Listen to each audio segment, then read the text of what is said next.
唔小心記錯咗電子郵件點算呢？呢個月 Google 公司嘅 Gmail 電子郵件呢，就提供30秒時間俾大家去反悔。蔡嘉欣同我哋講講。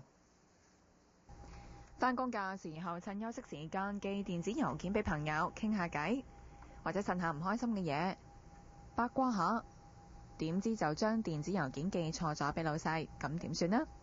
電子郵件 Gmail 最近改良咗呢項服務。Google 發言人話，將 Undo 收翻郵件呢個功能，從過去眨下眼就唔見嘅5秒，增長至30秒。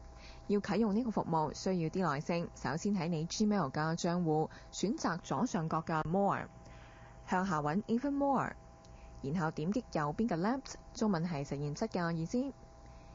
然後右手邊會出現一個紅白色嘅信封，點擊隔離嘅 Gmail Left，向下搜尋 Undo Send 收回發信，仲要再點擊 Enable 即係啟用，仲要再喺下面點擊儲存 Save Changes， 之後翻返去主頁，喺右上角點擊 Settings 設項，喺 Undo Send 收回郵件，將時間改為30秒，最後喺下方點擊 Save Changes 儲存你嘅更改。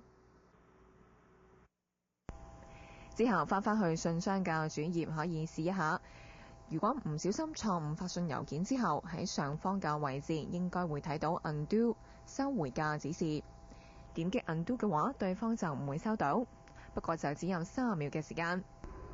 雖然發送嘅電子郵件可以收翻，不過有職業顧問就提醒僱員，唔想擺烏龍嘅話，最好喺發信郵件之前花少少時間確認你嘅內容同埋收信人係正確。26台記者蔡嘉欣報道。